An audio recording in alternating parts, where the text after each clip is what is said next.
So this is the Sony 24-105 full frame OSS lens for Sony full frame camera. You can use it on APS-C cameras as well.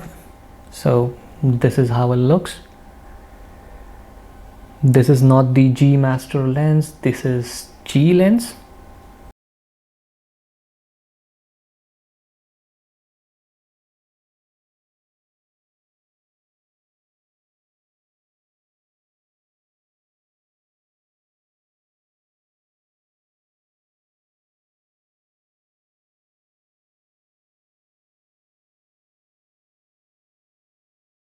Talking about the features, let us try to check out the controls available right now.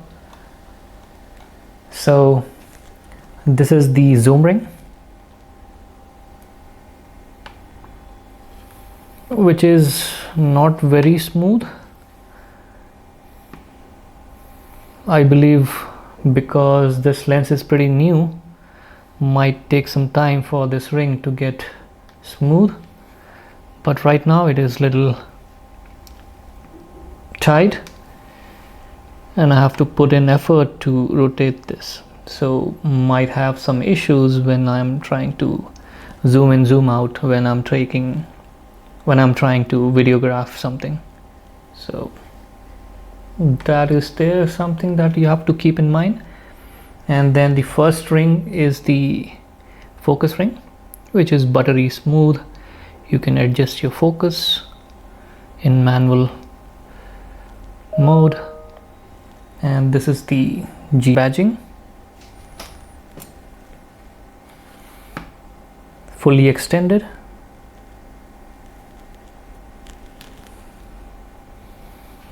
And there is no dedicated button to stop the lens creep. And I believe it might not creep because of the resistance that I see while rotating this zoom ring.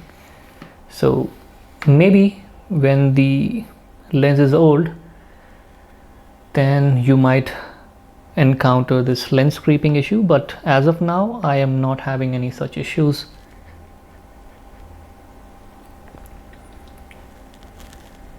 And you have the dedicated button for manual focus, autofocus, so you can turn on and turn off the manual focus and the autofocus. Just beneath that button you have the optical steady shot button.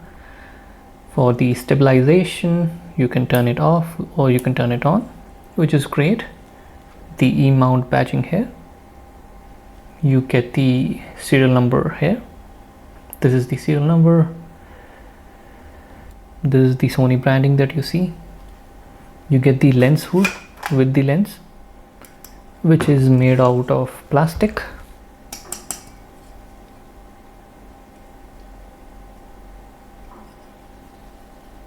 You get the Sony branding here, and you get a custom button just below the G logo. You have the custom button. By default, I guess this button is for focus hold, but you can customize it and can override the setting for any particular functions that you need, which is kind of great. So you can customize this button, for example, for video recording, etc. So this is the front element, and if you see, the front element is having the thread size of 77 millimeter. So you will have to make sure you buy the filter or any attachment of size 77 millimeter.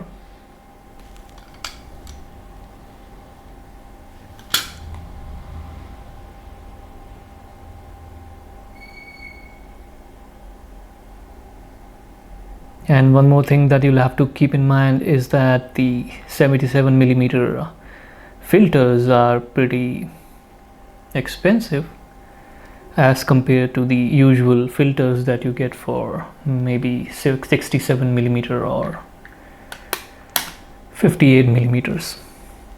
For example, the Tamron lenses usually comes with the filter size of 67 millimeters. So if you invest on Tamron third-party lenses, then the filter can go on any lenses in most of the occasions. And this is the rear element.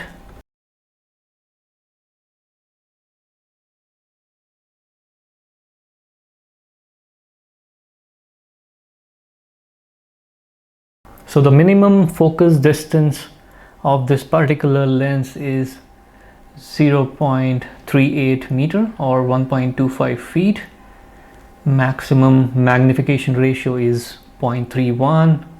Diameter of the filter I have already showed, it is 77 millimeter, and it is quite heavy if you compare this with any of the APS-C lenses. So this is 663 gram or 23.4 oz. Length of the lens is 113.3 millimeter, and the width of the lens is 83.4 millimeter. It is the G lens, not the G master lens, so don't confuse it with the G master lens.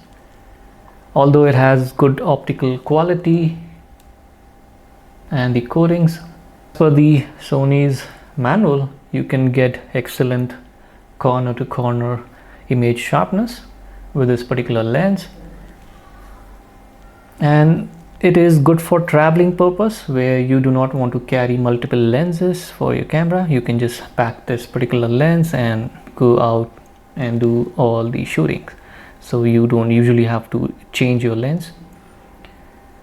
This has the constant aperture of f4, so wherever you zoom in will have the aperture of f4, so which is quite good on a bright daylight or on a normal sunny day, but may not be feasible if you try to shoot with this particular lens in dark night or in the evening when the light is bad.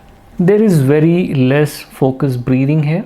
In most of the Sony cameras you will have the settings for the auto corrections, so you don't have to really worry about the issues with the videos that comes out, so the camera will automatically compensate for that when you have those settings enabled. I'll show you the image quality as well as the video quality that comes directly out of this lens with the correction on and correction off in the next section. Cost of this lens may be around 1400 USD, or in Indian currency it might be around 1,20,000, but if you're lucky you can get it for 1 lakh.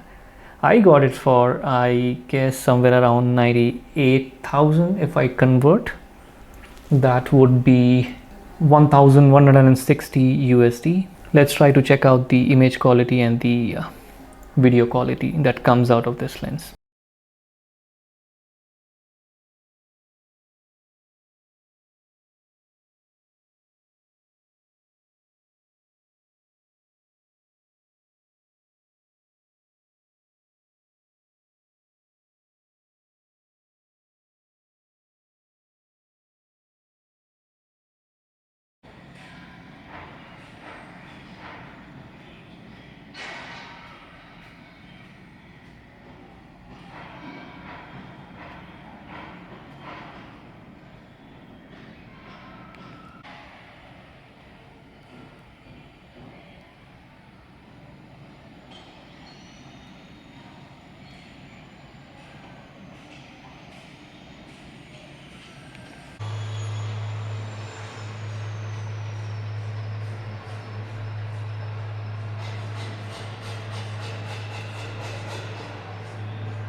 Please do not forget to subscribe to the channel and hit the like button. See you in the next video.